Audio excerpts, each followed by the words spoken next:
Hi, everyone, and welcome to today's live IELTS class. My name is Adrian, and I'm streaming to you from beautiful Budapest. Thank you for your patience.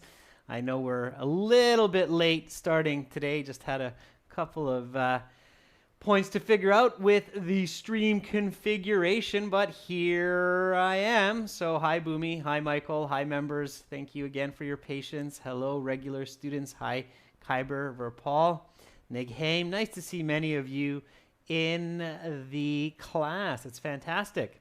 All right, students. So again, this lesson is brought to you by aehelp.com for academic IELTS success. Check us out there. And for the general IELTS, visit us at gieltshelp.com. In today's class, we will focus on speaking, specifically speaking part one.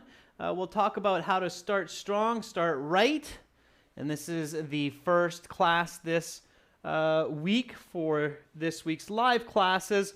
You can check out our schedule on our YouTube community posts. But we will be going from today, which of course is Canada Day, July 1st, for those of you who know that. So big celebrations in Canada. That's my nationality. I'm Canadian. And we will go until July 4th, of course, as usual. So until Saturday. And as you know, July 4th will be America's big celebration for the American Day of Independence. So July 1st, Canada Day, July 4th, Independence Day. A little bit of history and culture. All right, tomorrow we'll do task 2 with members and then more classes each day. 2 classes tomorrow, Friday and Saturday. Everyone, let's warm up a little bit of our speaking here. So let's get into some speaking. Make sure to speak and repeat. So it's great that you're writing answers. It's great that you're thinking. But make sure, of course, to speak and repeat as well. I would love to imagine that I can hear you in all 4 corners of the world, copying my intonation, my pronunciation, and vocabulary so that you're learning and expanding your skills. All right, let's start this off. You walk into your IELTS exam. Now, of course, the first step to starting strong is make sure you get to your IELTS exam early on. So at least half an hour to 1 hour before your speaking test starts, and speak English only on the day of your exam. That's absolutely key, okay? So don't just walk into the exam and switch from one language to English. That's not very good at all. All right, so you will be met by the examiner. The examiner will say, welcome to the speaking portion of the IELTS exam. My name is Adrian. I will be your examiner for this part of the test. What is your full name? Starting strong means that you answer this question clearly, accurately, confidently. Okay? So don't make mistakes answering a question like that. Jainil says, my first name is Jainil and my surname is Gabani. Please call me by my nickname, Jarvis. I love that name, Jarvis. I don't know why. I always have. That's great, Jainil. It's a nice answer. Natural, it's clear, it's accurate. Very good. Amanjot says, my given name is Amanjot Kaur, and my surname is Kaur. Please call me Aman for short. Okay, Aman, that's good. Just make sure that you say my given name is Amanjot, and my surname is Kaur. Please just call me Aman for short. Very good, Aman. That's a nice answer. Nigaiman says, my surname is Nighaim. My given name is Un. Please call me Un for short. Okay, Un, is that actually short, Un, for some longer form of your name? If not, then you should say, please just call me Un. Okay, that's all it is. Short means the short version of your name, like an abbreviation. Okay. Rajbir Singh, if you see that there are glitches in this video, it's because it's a live stream without any delay. All right, it's not like a gaming live stream where there's delay. Here, because I interact with you, I never explain this to the students, but because I'm interacting with you in almost real time, like a telephone conversation, no 5 or 10-second delay, it's a bit more choppy than if you're watching like a gaming live stream or a sports live stream that has a delay, okay? So this is what's called ultra low latency streaming. And we have to keep building the technology to make it smooth and seamless. We're not there yet, but hey, pretty cool that we can do this, right? All right. So some good ways that you're answering your name there. That's fantastic. I'll give you an answer as well. So, of course, tell the examiner your nickname or the way you want to be called, because then their next question is, what should I call you? Okay? So try to get ahead of that question. One of the important points to starting strong is to seem familiar with the exam. So it's much better when the examiner feels that you are comfortable and familiar with the speaking interview, meaning that you've practiced it, okay? So my given name is Timothy, and my family name is Andrews. Please call me Tim for short. Okay, so that works. Tell them right away. So here we go. Repeat after me. What is your full name? My given name is Timothy. My family name is Andrews. Please call me Tim for short. Okay. All right, Tim. May I see your identification? Make sure to have your identification with you. And even have it in your hand. So yeah, if you have it in your pocket, you can say, let me dig it out of my pocket. But it's good to have your identification in your hand when you are in the speaking interview, because that again shows the examiner that you're ready and that you practiced and you know that you need to show your ID. Okay? So have it with you, have it ready.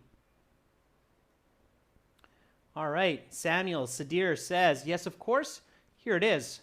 That's good, Samuel. It's short and it's sweet, and it's fine. Again, especially students, if you give a short answer, like, yes, of course, here it is, make sure that you're fluent, accurate, and you have some nice pronunciation. So again, yes, of course, here it is. Okay. Khyber Moman says, yes, of course, here's my passport, which I used for registration. Please have a look. Very nice and expressive, Khyber. That's good.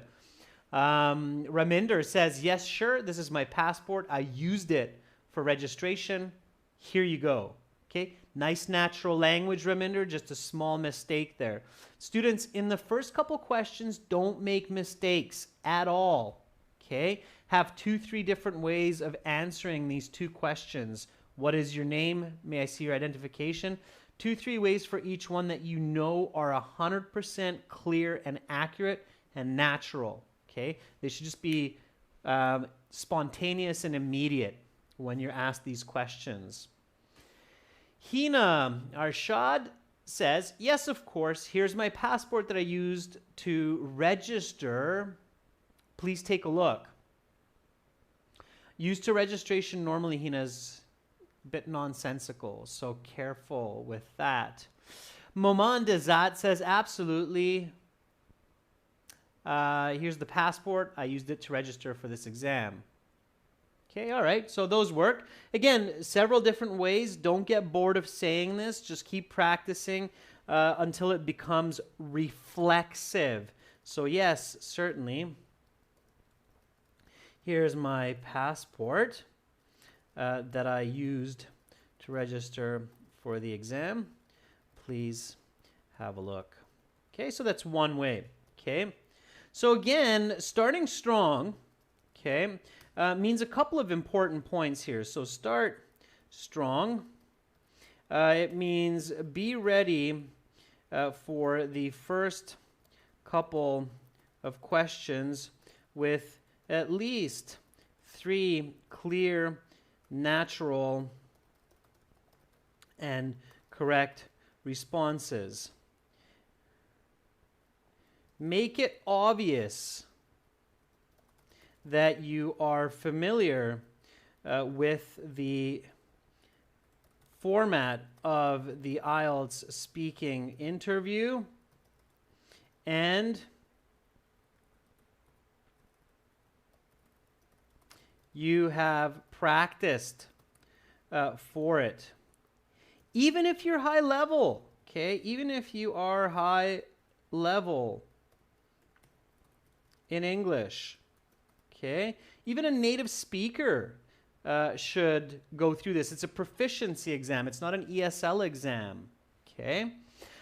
All right, and then one of the next questions, so at this point, the examiner will say, okay, Tim, nice to meet you again. I will record this for marking purposes, and I will give you instructions for each part. For part one, I will ask you a couple more questions to get to know you better, some questions on a general topic, and then they'll start off with some really easy questions to not scare you or freak you out, make you comfortable. And one of the most common ones is this one here. Do you work or study? So again, make sure that you have a really clear answer for this one.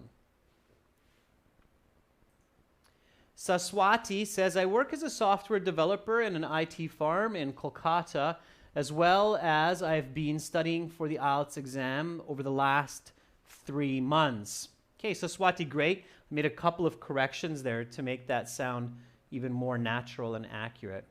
Okay. Bekjan, yeah, you can. So Bekjan's asking for the previous one. Can I use? Certainly. Here's my passport that I've used to register for the exam. Yeah, you can, Bekjan, because some people are registering as long back or as far back as 3-4 months for their exam, especially with the COVID. I know some students registered months and months in advance. So you can use the present perfect. Yeah, Bekjan, that's a good question. So you can say, yes, certainly, here's my passport that I've used to register for the exam. Yeah, definitely, it's okay. It's a good place to show the present perfect. All right. So again, back to this question. Do you work or study? Orksan Abasli says, I'm currently working as a retailer at a supermarket and studying for the IELTS exam in order to expand my job opportunities. Very good. Good for you, Orksan. Okay. Yeah, we don't really use it in that sense, Orksan. So I'm currently working as a seller. No, I'm currently working as a retailer. It's better, retailer. Okay. Cashier, clerk. All right. Mustafa Ahmed says, I'm in my 5th year of medical studies at Gomel State Medical University. Okay, Mustafa, good. Finish the idea there because I'm planning to become a orthopedist or whatever it is that you're planning to do. Okay. Mafia Memes says, well, currently I passed high school and now I'm preparing for the IELTS exam since March. Yeah, Mafia Memes, we wouldn't say passed high school, we would say graduated high school. All right. So even though that sounds okay, it's not natural. A native speaker would not say past high school. You would only hear graduated high school, okay? So avoid these kinds of slight but awkward mistakes in the beginning because they will set the tone and they can and will affect your score negatively, all right? Amit Gupta says, I am working as a software professional in a multinational company, okay? Answer, explain, example, students. So give details and show fluency early on, okay? So another important point to start strong is show fluency for the examiner early on. This means give complete answers with details without going off topic. Keep in mind, this is not a simple, casual chit-chat. So quick, short answers will not do well for the overall result. Okay?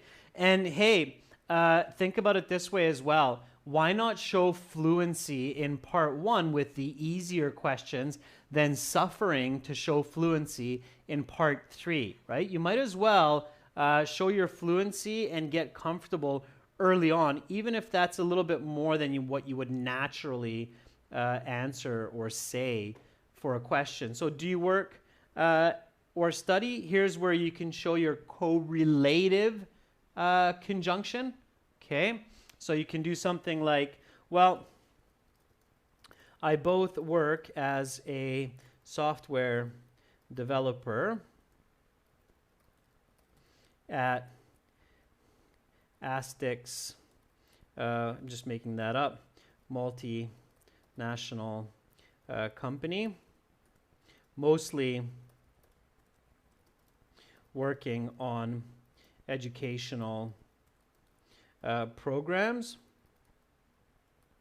and I'm studying, or I've been, why not show your present perfect, I've been studying for this IELTS exam to continue my education at MIT in the States. Okay, should probably write that as capital. There we go, so we know we're talking about the United States. So here we go, students. Repeat after me again. Notice the detail and notice the both and. So emphasizing and using that correlative conjunction, making strong connections. And again, yeah, using present perfect is a great idea. Here I'm using present perfect continuous. So repeat after me. Do you work or study? Well, I both work as a software developer at Astix Multinational Company, mostly working on educational programs, and I've been studying for this IELTS exam to continue my education at MIT in the States. Okay, that would be a complete answer. You're showing fluency and you're staying on topic. That's what you need to do. Okay, all right, then comes the next question. What is your hobby? So again, very common. I know some students get bored answering this question in English because they're asked so frequently by teachers and the like.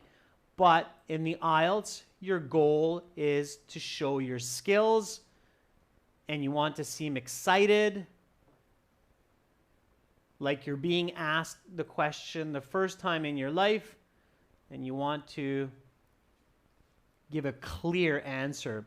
Shirojidin Abduholikov says, when it comes to my hobbies, I definitely say that I'm really into football. I love both watching and playing it with my friends. Just yesterday, I and my buddies watched Real Madrid match together, ate some pizza. It's loads of fun. Okay, very good. Yeah, watching sports, playing sports can be a type of hobby. Absolutely. Especially if it's not competitive, if you're not getting paid to do it. Okay?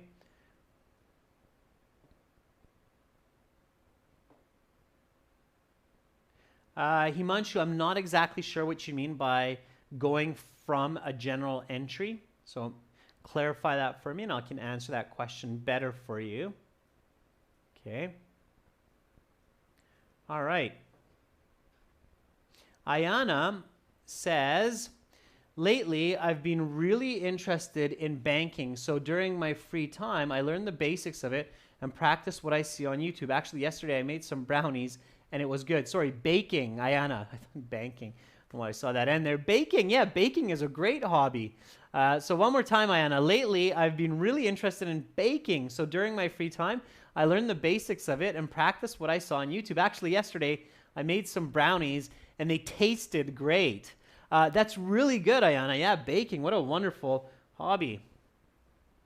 All right. Raminder Singh says, I usually read books during my leisure time and it helps me to gain knowledge during my free time and even feel relaxed. That's great, Raminder. What are you reading? Give me the title of a book. This past week, I've been reading Life of Pi and it's quite entertaining. Okay. So examples are good, especially for this kind of question where it's easy. Okay. So I not only collect comic books, but also coins because I love the art and the stories that these items tell. In fact, I was overjoyed the other day when I won the bid on a Silver Surfer first issue.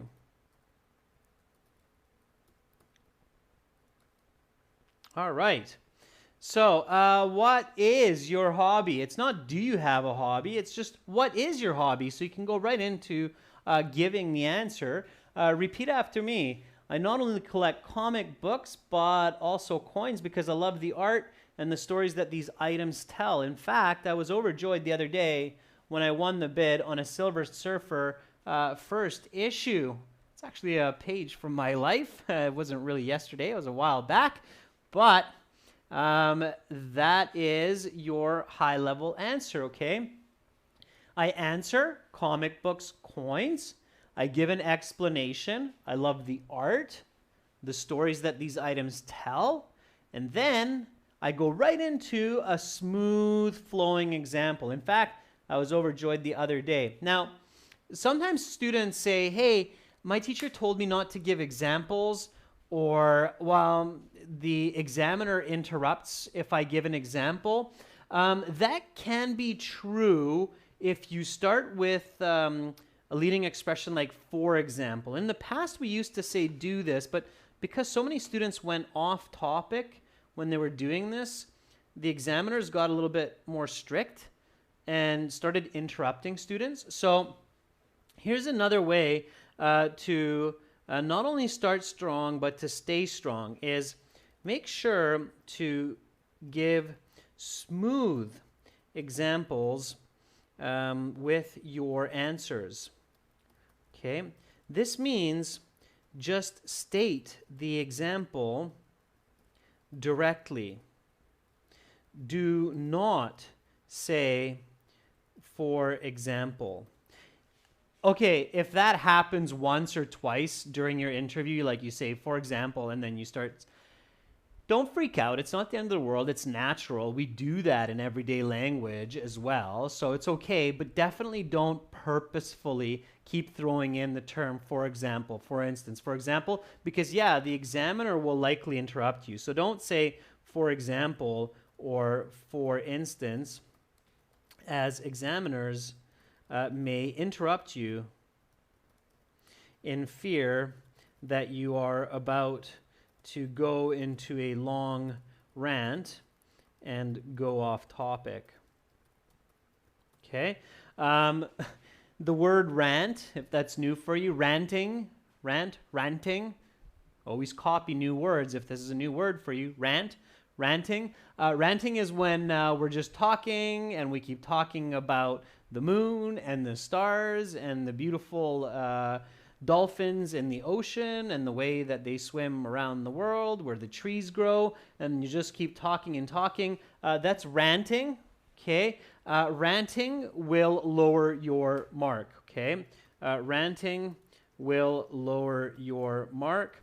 So please don't just keep talking until the examiner stops you.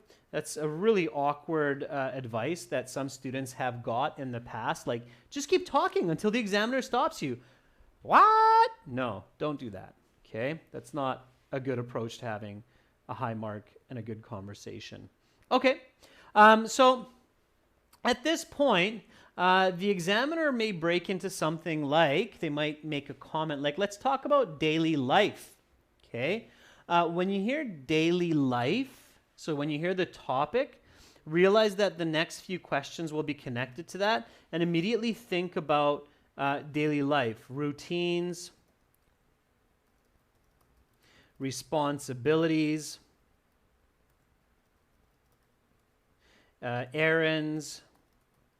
Okay, so think about all of the different components of daily life, school, friends, family. So that these words, these thoughts should be rapidly flashing through your head as you hear daily life.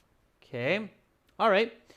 So let's get into these, students. The examiner says, let's talk about daily life. What do you usually do for fun?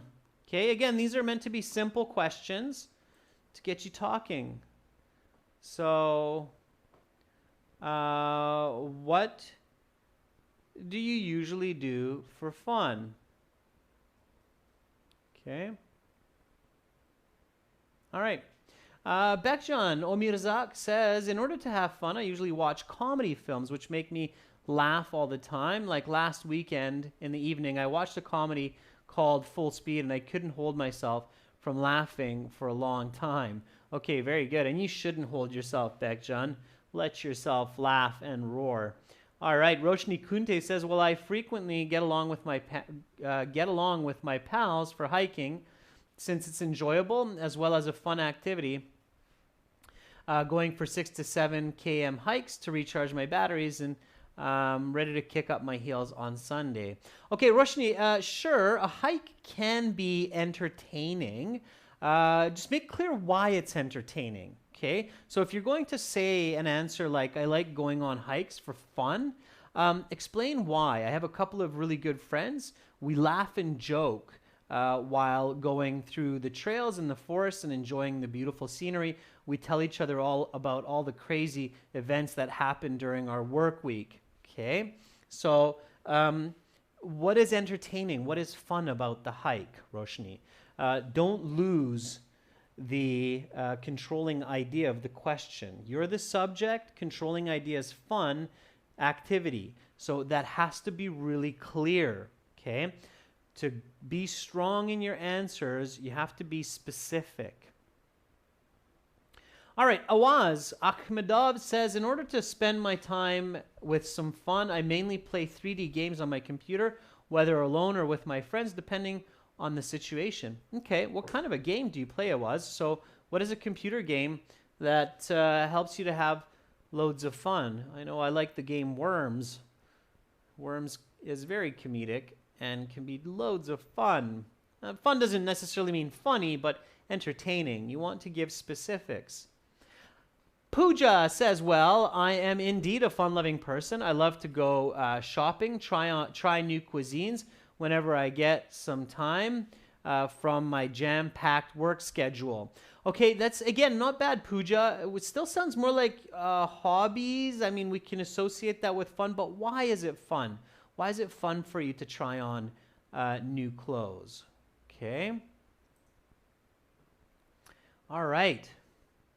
Rajveer Singh says, I usually watch web series for fun. They always help me decompress and help me improve my English as well. Like yesterday, I binge watched Friends for 10 seasons, and I was overjoyed with the sarcastic comments of Chandler. Rajveer, that's brilliant, okay? It's so visual, it's so powerful, it's pop culture, definitely. So let me borrow that from you, Rajveer. Using pop culture that most people are familiar with is a very good idea because it allows the examiner to sympathize or empathize with you without too much effort. Okay. In fact, when you use pop culture in your examples, it can even make you sound clearer, more coherent, make your pronunciation even sound better just because you're creating familiarity. Okay. So when I want to kick back and enjoy life a bit, I like to watch a comedy series such as binge watching Friends last weekend. I just couldn't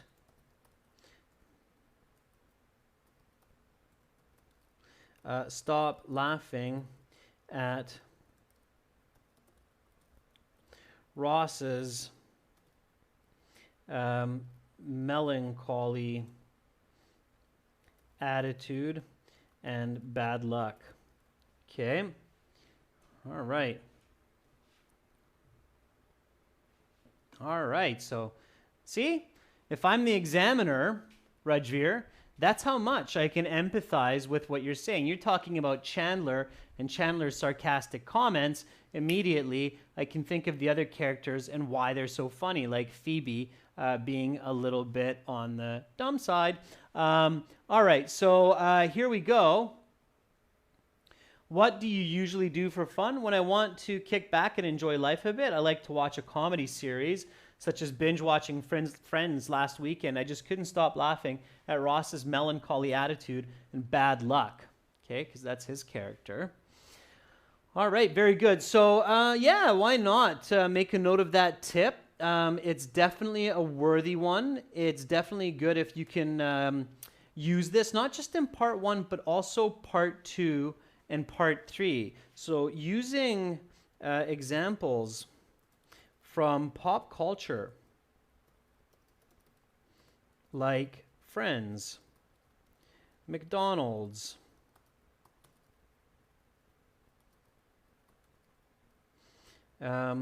or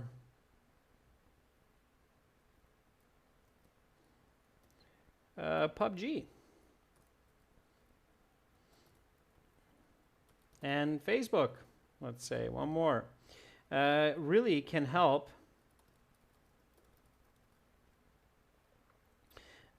your score because it makes your communication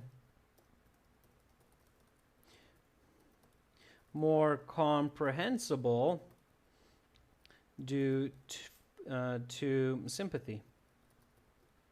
Okay? So if you can have the examiner sympathize with what you're saying, of course that's going to help your communication. Okay, hope that makes sense. All right. Okay, let's go to the next question. So here we go. Where do you like to go for food? Give me a nice full sentence answer for this one. Where do you like to go for food?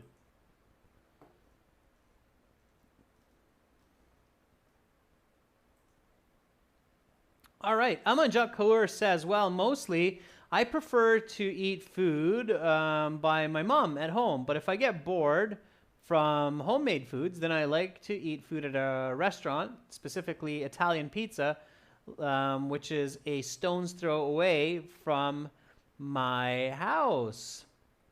Okay, all right.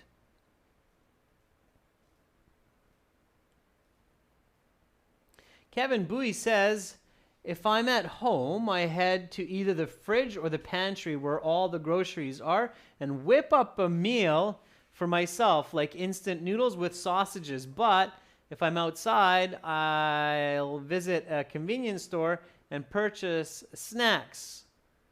These prices are reasonable, and I can't help myself but eat a bit of junk food every now and then. Something like that, Kevin, okay? All right. Nilesh Praful Patel. My city is very famous for its food. One of the best restaurants is near my home, and its food, it's amazing. They provide me with the best starter and delicious desserts. Nilesh, it's a little bit general, okay? What's the name of the restaurant? What kind of food do they serve? What's the amazing starter, and what's the dessert? Be specific. Amen, excuse me. So, yeah, be specific with your answers. Name the restaurant, name the food. Okay? All right. Paul Laris says, at this moment, I don't have a favorite restaurant. I like to wander around the city and discover new ones, although there's a restaurant in Barcelona called Vienna that really knocks my socks off. Knock my socks off? Yeah, okay. It's kind of an old school idiom, Paul, but sure, it'll work. For a restaurant, it's a bit awkward because we're talking about food and socks in the same content, but I get it. All right. Thank you, Joanne. Thank you, Saswati. Okay. So, Happy Sidhu says, well, my favorite hotel is Mehmaan. I usually go there with my loved ones. I like Mehmaan because there's a lot of very tasty food there and they provide good quality food. Okay. No, Amir, it's definitely not the corona. I don't think I need to go get tested. It's more like my summertime allergies. A lot of pollens in the air. And I have a fan blowing my face. But thank you for the worry. All right. Saswati says, most often I buy my food at a place called Aldi, which is a large supermarket located about 10K from my house. I go there about once every 2 weeks. In fact, I was just there this last Saturday. They have Aldi stores here in Budapest as well. So where do you like to go for food? Could be a restaurant. Could be also a grocery store. Sure, why not? And many of us go to both. This is where, again, you could use your correlative conjunction. Okay? So, I either enjoy going to Spar, which is a quality grocery store near my home, to buy produce, or I'll occasionally go out to a restaurant called Osteria Pizza when I'm feeling lazy and want to enjoy some delicious Italian. Just yesterday, I took my family there for supper. All right. So again, answer, explain, example, show grammar range. That is, of course, one of the main criteria. Your marking criteria is grammar range. So you do have to switch up your present perfect, your continuous forms, simple forms, progressive forms. Here we go, students. Repeat after me. Where do you like to go for food? I either enjoy going to Spar, which is a quality grocery store near my home, to buy produce, or I'll occasionally go out to a restaurant called Osteria Pizza when I'm feeling lazy and I want to enjoy some delicious Italian. Just yesterday, I took my family there for supper. Okay, answer, explain, example. Notice how I'm using either or in this case, either or. I've used either or, I've used both and, I've used not only but also in my speaking so far, and definitely I'm picking up points, okay? So keep this in mind, students, that high level, so when you get into the band 7 to band 8, okay, band 7 to band, 9, means a good to expert user of English. At this level, a person can not only express their thoughts clearly, but also control the emphasis and details of their communication. The emphasis and details of communication are controlled mostly by grammar and lexical resource, okay, which means, of course, your vocabulary. An example is the use of correlative conjunctions.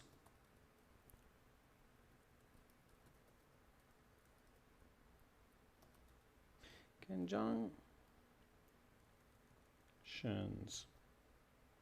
Correlative conjunctions, there's not a ton of them, but there's a few, like not only, but also. Either, or, neither, nor. Whether, or. Both, and. Okay, so those are your correlative conjunctions. You want to use those in your speaking. And of course, you want to control your grammar as well. All right, try it, students, try it. Here we go, next question. So again, we're still talking about daily routines. When do you go to sleep? Now, notice how on the examiner's question sheets, you have the why in brackets. That's because they don't have to ask you this only if you don't give the answer. Then they'll say, oh, and why is that? Or why do you wake up so early? Or why do you wake up at that time? So they will just ask you, when do you go to sleep? You should answer and then give the reason. Okay, and again, why not give the example? When did you wake up today? Give that example. Okay, it's only going to help you. All right. So Flower Sun says, as a night owl, I usually go to bed at midnight. Not only do I work more effectively during the nighttime, but also the silence of the night helps me to pay attention to homework. Okay, very good, Flower Sun. I love how you're using the expression that we learned last week, night owl. Fantastic. 12 p.m., it's okay. Midnight, a little bit more natural. And the silence of the night to pay attention to homework. Okay, good. Amanjat Kaur says, well, after completing my daily work, I usually hit the bed at around 9, but if the teachers give me a lot of work, then I go to sleep around 10. This gives me lots of time to start the next day full of energy. Lots of time to sleep. Yeah, very good. That's a nice answer. Okay. Mustafa Ahmed says, I go to sleep at 10 p.m. and wake up at 5 in the morning when I'm most productive. I get some work done and some study, especially if there are no distracting phone calls or DMS. After that, I like to go for a 20-minute walk or jog. Mustafa, or run, yeah. Mustafa, don't go off topic, right? So careful not to keep talking too much about what you do after you wake up, because the question isn't what do you do after you wake up, it's when do you go to sleep. So stay focused always on the question, okay? All right, Moby Bag says, well, after I complete my daily work, I go to my room and take a bath,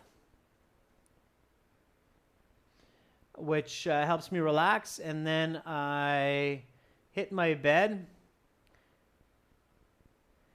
and go to sleep. Okay, Moby, a couple of kind of awkward phrases there, so careful. Okay, again, keep it simple. Use qualitative, quantitative language. All right, and don't go off topic, students. We're not asking here about your nightly or morning routines. We're talking about when you go to sleep. So I usually go to sleep quite late, around midnight, because I have a lot of work to do, and the best time for me is in the evening when there are fewer distractions. Last night, I got to bed at around 12:30 a.m. Okay, so again, notice how I'm using qualitative language, late, with quantitative language, midnight, and 12:30 a.m. So that's, again, really good to do. So I usually go to sleep quite late, around midnight, because I have a lot of work to do, and the best time for me is in the evening when there are fewer distractions. Last night, I got to bed at around 12:30 a.m. Okay, students, and then here you have a few more questions that are still in part 1. The examiner may or may not ask you these depending on how you're doing. Who do you like spending time with? Have there been any big changes in your daily activities over the past year? If you could add one more activity to each day, what would it be? I will leave those last 3 questions for you.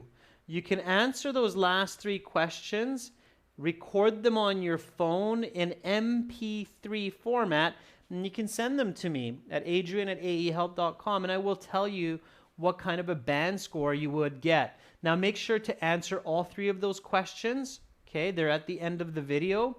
And make sure it's an MP3 recording. If I hear those 3 answers, I can give you a more accurate estimate for your speaking score.